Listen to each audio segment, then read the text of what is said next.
दोस्तों बहुत बहुत स्वागत है आपका अपने चैनल पर। और मैं अभिषेक शर्मा इस वीडियो में जो आपके डाउट बने हुए हैं खास करके एमपीटीटी वर्ग 3 एग्ज़ाम के एस्पिरेंट्स के उन सारे डाउट्स को क्लियर कर दूंगा।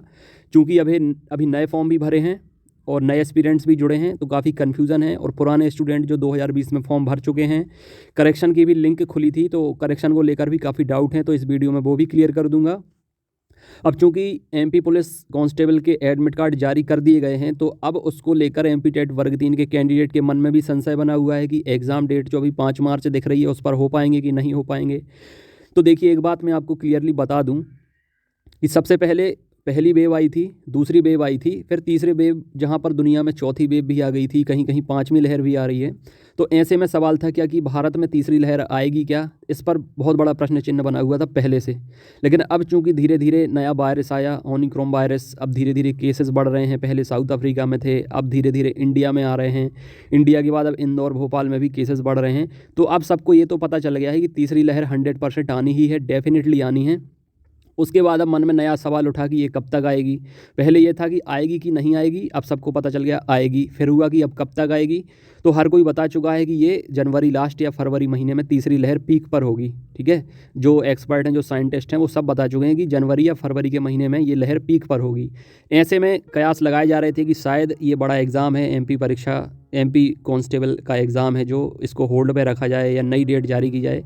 लेकिन चूंकि 2023 में इलेक्शन होने हैं, सरकार पहले से ही मन बना चुकी है कि इस साल बहुत कई विभाग ऐसे हैं जिनमें परीक्षा करवानी है, भर्ती परीक्षा करानी है, शेड्यूल है, कैलेंडर में आप देख सकते हैं। लेकिन अगर इस बार फिर से डेट बढ़ाई जाती तो सबसे पहले तो 3 डेट्स लगभग बढ़ चुकी हैं एमपी पुलिस की और 3 डेट बढ़ चुकी हैं एमपी टेट वर्ग 3 की। अब अगर ऐसे में फिर से अगर ये डेट बढ़ जाती तो जो कंट्रोल करके बैठे हैं मध्य प्रदेश के युवा, हालांकि अब तो अनकंट्रोल हो गए हैं। हर जगह जहां पर मुख्यमंत्री जी जाते हैं वहां पर नारेबाजी होती है, हूटिंग होती है, तो चिल्ला चोट होती है बहुत। तो ये तो मुख्यमंत्री जी को पता ही चल गया है, जहां पर मुख्यमंत्री जी सीएम साहब जाते हैं वहां पर हूटिंग होती है। तो उन्हें ये तो पता चल गया है कि बेरोजगार जो युवा हैं उनके अंदर कितना आक्रोश है, कितना रोष है, कितना गुस्सा व्याप्त है। इसलिए उनने ये सोचा कि अब जो होना हो जाए। ठीक है, हालांकि संक्रमण बढ़ रहा है, नाइट कर्फ्यू भी लगा हुआ है। अब ऐसे में रात को ट्रेवल करना, रात को रुकना, सुबह रिपोर्टिंग टाइम देना, ये सारा कुछ मतलब अब जितनी भी समस्याएं या जितनी भी परेशानी है वो सब स्टूडेंट्स को ही झेलनी पड़ेंगी। सरकार ने अपना पल्ला झाड़ लिया है, एग्ज़ाम डेट दे दी है, पीईबी ने भी एग्ज़ाम डेट दे दी है। अब पीईबी से भी कोई कहने वाला नहीं है कि आपने डेट क्यों बढ़ाई। ठीक है, अब जितनी परेशानियां आएंगी वो स्टूडेंट को आएंगी। जिनका 1 डोज लगा होगा वो एग्ज़ाम नहीं दे पाएंगे, जिनके 1 भी डोज नहीं लगे होंगे वो भी एग्ज़ाम नहीं दे पाएंगे। दोनों डोज का सर्टिफिकेट लेकर जाना पड़ेगा। और जितने नियम पुस्तिका उनने डाली है, एडमिट कार्ड खुलने के पहले बहुत बहुत सारे नियम हैं जो आपको पढ़ने पड़ेंगे। ठीक है, तो ये सारी जो दिक्कतें परेशानियां होंगी। रात को 11 बजे के बाद नाइट कर्फ्यू लगेगा तो दूसरे शहर अगर आप जाएंगे तो रात को खाने को कुछ मिलेगा नहीं, होटल सारे बंद हो जाएंगे। ठीक है, रात को यातायात के साधन भी आपको नहीं मिलेंगे, तो कहीं भी अगर आप रुके हैं तो वहीं पर आपको सोना पड़ेगा, ऐसी भयंकर ठंड पड़ रही है। ठीक है, तो अब ये सारा जो भी है अब ये बच्चों को झेलना पड़ेगा। उनने अपना पल्ला झाड़ लिया है। इसके साथ साथ मैं आपको दिखा दूँगा केसेस लगातार बढ़ रहे हैं। ये आज की खबर है, कोरोना देश में फिर मिले 9,000 से अधिक नए केस, एक दिन में 44% बढ़ोतरी हुई है। ठीक है, तो ये तो ग्राफ लगातार बढ़ता ही जा रहा है और बढ़ते ही जाना है जब तक इसका पीक नहीं आ जाएगा। ये भी आप देख सकते हैं, फ्रांस में कोरोना के 2 लाख नए मामले। ठीक है, तो अब संख्या लाखों में पहुंच गई है। दिल्ली में एक दिन में कोरोना के डबल केस। नए साल को लेकर महाराष्ट्र सरकार की गाइडलाइन, तो यहाँ पर घर से निकलने को मना कर दिया है। महाराष्ट्र में ये चीज़ें हो गई हैं, 60 साल से अधिक और 10 साल से कम उम्र के लोगों को घर से बाहर नहीं निकलना है। ये सख्तियाँ होती जा रही हैं। अब धीरे धीरे ये चीज़ें कहाँ तक, कितना टाइम लगेगा मध्य प्रदेश में ये चीज़ें बढ़ने में, ये देखना होगा। अगले 1 सप्ताह के अंदर क्या तस्वीर बनती है मध्य प्रदेश के अंदर। एडमिट कार्ड तो जारी हो गए हैं, लेकिन सरकार एग्ज़ाम करा पाती है या नहीं करा पाती है, ये आने वाले समय में देखना पड़ेगा। अब इसके साथ साथ ये मध्य प्रदेश के इंदौर की जैसी हालत पूरे भारत से महाराष्ट्र में होती है। आधे केस महाराष्ट्र में आते हैं, आधे बाकी पूरे भारत में। ऐसे ही आधे केस इंदौर में आते हैं और आधे केस पूरे मध्य प्रदेश में। इंदौर में सबसे ज़्यादा एग्ज़ाम सेंटर बनाए जाते हैं और यहाँ पर 7 दिन में 2 गुना एक्टिव केस हो गए हैं। अब चूँकि 2-2 डोज लगे हैं इसलिए लोग फिलहाल तो मरने जैसी स्थिति नहीं है, लेकिन इसका मतलब ये भी नहीं है कि संक्रमण फैलने को आज़ादी दे दी जाए, बचाव न किए जाएँ। खुदा ना खास्ता अगर मान लीजिए लोग मरने लगे, संक्रमण अनियंत्रित हो गया, लोग मरने लगे, तो फिर इस बार तो ऐसी भयंकर तबाही आ जाएगी कि फिर तो ये, क्योंकि ओमिक्रॉन वायरस जो है वो पुराने सभी वायरस से ज़्यादा खतरनाक है और फैलता भी बहुत ज़्यादा है। तो ये तो तस्वीर हुई कोविड-19 की। अब ऐसे में जो प्रश्न चिन्ह बना है आपकी वर्ग 3 की परीक्षा को लेकर, तो देखिए बता दूं आपको, पढ़ाई आपको यही मानकर करनी है कि आपके जो एग्ज़ाम है MPTT वर्ग 3 के, वो जो आपको एग्ज़ाम कैलेंडर में 5 मार्च दिख रही है, उसी को सोचकर, इसी को समझकर, उसी को पूरे मन में अपने डालकर आपको तैयारी करनी है 5 मार्च के हिसाब से MPTT वर्ग 3, चाहे नए एस्पिरेंट्स हों चाहे पुराने एस्पिरेंट्स हों। चूँकि पुराने एस्पिरेंट्स की तैयारी अच्छी हो गई है तो उन्हें रिवीजन करना है, लेकिन जितने नए कैंडिडेट हैं जिनने अभी फॉर्म भरा है, ये यही समझकर तैयारी करें कि 50 दिन में सब कंप्लीट करना है, प्रिपरेशन आपकी कंप्लीट करना है और इसके साथ साथ रिवीजन भी करना है। आपकी तैयारी के लिए नए बैच शुरू हो रहे हैं जनवरी फर्स्ट वीक से ही, जनवरी के प्रथम सप्ताह से ही 5 जनवरी से नए बैच शुरू हो रहे हैं। तो जितने भी नए कैंडिडेट हों या पुराने कैंडिडेट हों जो अभी चैनल से ना जुड़े हों, व्हाट्सअप ग्रुप से ना जुड़े हों, एप्लीकेशन से ना जुड़े हों, तो तुरंत जुड़ें, क्योंकि लगातार टेस्ट सीरीज भी चल रही है, नोट्स क्लासेस भी आपको मिलेंगी इसके साथ साथ। और आपके जो वर्ग 3 के फॉर्म हैं, उम्मीद है कि वो आपने भर दिए होंगे जितने लोग इस वीडियो को देख रहे हैं। अब देखिए कि फॉर्म में क्या क्या करेक्शन करना ज़रूरी है।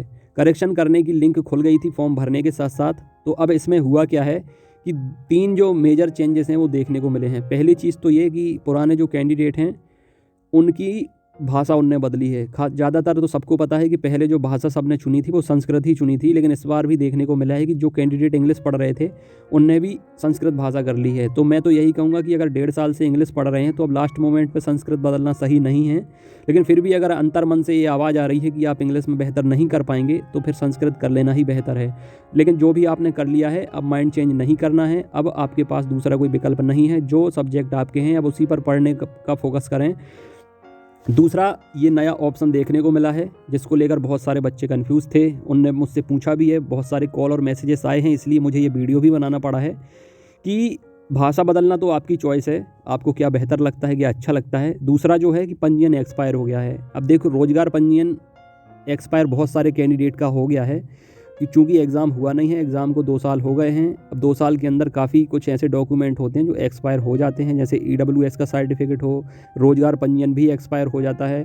तो ऐसे में PEB की जो रूल बुक आई थी उसमें साफ लिखा था कि जो पुराने कैंडिडेट हैं उनका फॉर्म जैसा भरा था वैसा ही माना जाएगा, उसमें कोई करेक्शन नहीं करने हैं। आपका पहले एक्सेप्ट कर लिया गया है, लेकिन उसमें जो नए कैंडिडेट हैं वो फॉर्म को अच्छे से भरेंगे। तो रोजगार पंजीयन अगर एक्सपायर हो गया तो इसका कोई इशू नहीं है। अगर आपकी उस टाइम पर मान लीजिए आप फर्स्ट ईयर में थे या आपकी जो ग्रेजुएशन है वो कंप्लीट नहीं हुई थी, या जो भी आप डिप्लोमा डिग्री कर रहे थे वो कंप्लीट नहीं हुई थी और लगा दी थी, तो उसको कंप्लीट लिखने की भी ज़रूरत नहीं कि आप सोचें कि आपने तब रनिंग में थे और अभी कंप्लीट हो गया है तो उसको हम करेक्ट करवा लें, एडिट करवा लें। तो इसकी विशेष ज़रूरत नहीं है, लेकिन अगर आप कराना चाहते हो तो करा ज़रूर सकते हो। दूसरा ये भी विकल्प आया है, ये आप देख सकते हैं कि क्या आप अंग्रेजी माध्यम में अध्ययन करने या कराने में सक्षम हैं। ये विकल्प देखकर लोग बहुत कंफ्यूज हैं कि ये विकल्प आखिर क्यों पूछा गया है। ये विकल्प क्यों पूछा गया है, ये विकल्प आप देख सकते हैं, क्या आप अंग्रेजी माध्यम में अध्यापन करने कराने में सक्षम हैं। आप लोगों ने देखा होगा कि इस फॉर्म में ये लिखा था कि गवर्नमेंट स्कूल के साथ साथ आपको प्राइवेट स्कूल में पढ़ाने का भी मौका दिया जाएगा, और प्राइवेट स्कूल जो होते हैं वो हिंदी मीडियम और इंग्लिश मीडियम दोनों तरह के मीडियम के होते हैं। अब इंग्लिश मीडियम पढ़ाने के लिए आपको जाहिर सी बात है कि अंग्रेजी में अध्यापन आना चाहिए, इसलिए यह विकल्प रखा गया है। यहाँ पर अगर आप इंग्लिश में पढ़ा पाते हैं तो आपके लिए अपॉर्चुनिटी ज़्यादा रहेंगी, अगर आप केवल हिंदी में पढ़ा पाते हैं तो अपॉर्चुनिटी आपके लिए कम रहेंगी, ठीक है। और बाकी यहाँ पर कुछ करेक्ट करने की ज़रूरत नहीं थी। पंजीयन अगर एडिट करेक्ट करा लिया है नया बना के तो अच्छी बात है, पुराना भी अपने पास रखना। लेकिन अगर नहीं कराया है, किसी ने अगर कुछ भी नहीं किया है, 2020 में भर दिया था फॉर्म, तो उन्हें कुछ करने की ज़रूरत नहीं है। लेकिन अगर कुछ करेक्ट आपने कर दिया है तो घबराने की बात नहीं है। जिसने नया फॉर्म भर दिया है उसने पुराने को कैंसिल कर ही दिया होगा, तभी नया फॉर्म भरा होगा। और जो बाकी आपके डाउट हैं, जो कोई अभी करेक्शन करना चाहता है तो कर लीजिए, 1-2 दिन का टाइम अभी भी आपके पास है। लेकिन सर्वर की प्रॉब्लम आएगी, लास्ट डेट में बिज़ी रहता है, सर्वर बिज़ी रहता है। अपने सारे डॉक्यूमेंट्स जो भी साइबर कैफ़े पर या कंप्यूटर ऑपरेटर के पास जो लेके जाते हैं वो ध्यान से वापस ज़रूर लाएं।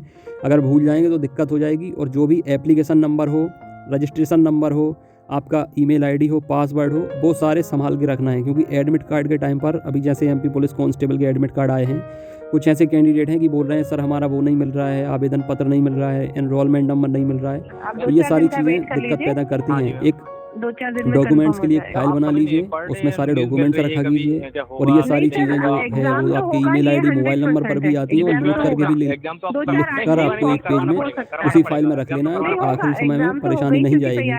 ठीक है, एग्जाम डेट का मैं आपको बता ही चुका हूँ कि प्रिपरेशन आपको यही मानकर करना है, भले ही बाद में कुछ भी होता रहे, लेकिन प्रिपरेशन आप अब 5 मार्च की मानकर चलेंगे तो बहुत अच्छी तैयारी हो जाएगी। कंपटीशन बहुत ज़्यादा है, अब और फॉर्म भर गए हैं तो कंपटीशन और ज़्यादा बढ़ गया है। ठीक है, तो ग्रुप में जुड़कर तैयारी कराई जा रही है। मेल फीमेल के अलग ग्रुप हैं। 9981167757 व्हाट्सअप नंबर है। ऑडियो से नाम बताना है।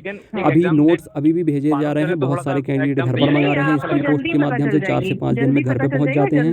ठीक है, और अगर उसी में ऑनलाइन भी जोड़ लिया जाता है एप्लीकेशन के अंदर, एप्लीकेशन डाउनलोड कर सकते हैं प्ले स्टोर से, एग्जाम एनालिसिस एक्सपर्ट, या डिस्क्रिप्शन और कमेंट बॉक्स में लिंक दी गई है, वहाँ से भी डाउनलोड कर सकते हैं। अब बिल्कुल अथक तैयारी शुरू हो रही है, नॉन स्टॉप तैयारी शुरू हो रही है और शुरुआत से तैयारी आपकी कराना शुरू हो रही है। इसलिए अभी जितने लोग जुड़े नहीं हैं तो तुरंत जुड़ जाएं, ये आखिरी मौका है आपके पास। और इसके साथ साथ आपके पद को लेकर आप बिल्कुल भी फिक्र ना करें कि फॉर्म ज़्यादा भर गए हैं, पद बहुत ही कम है, वैकेंसीज कम हैं। तो अभी आज बड़ा अपडेट आया है न्यूज़पेपर में, अगले वीडियो में आपकी वैकेंसी को लेकर खबर लाऊंगा। वीडियो में बताऊंगा कि अभी बहुत गुंजाइश है पद बढ़ने की, कितने पद तक बढ़ सकते हैं। आपको सिर्फ अपना बेस्ट देना है ताकि 2022 में आपका सिलेक्शन हो सके। वर्ग 1 और वर्ग 2 में अगर वंचित रह गए हैं तो वर्ग 3 में आप टीचर बन सकें। मैं आपके साथ हूँ, पूरा परिवार एक साथ है, साथ मिलकर तैयारी कर रहे हैं, प्रिपरेशन कराना शुरू कर रहे हैं। इसलिए जुड़ जाएं, आखिरी मौका समझें और अपना बेस्ट दें, पॉजिटिव रहें, मोटिवेट रहें और 2022 नए साल में अपने आप को ये डिसाइड करें कि नौकरी का तोहफ़ा देना है। बहुत सारी अपॉर्चुनिटी आपको इस साल मिलने वाली हैं, आपकी तैयारी बेकार नहीं जाएगी, बशर्ते आपको टोटल डेडिकेशन, तन मन धन हर तरह से लग जाना है। ये एक साल आपकी ज़िंदगी के आने वाले बाकी साल संवार सकता है, बना सकता है, सजा सकता है। ठीक है, तो नए साल में अपने आप को एक गिफ्ट देने के लिए तैयार हो जाइए। नींव अभी रखी जाएगी और इसका जो अचीवमेंट होगा, जो रिवार्ड होगा, वो आपको बाद में मिलेगा। God bless you, take care. और अभी से advance happy new year to all of you.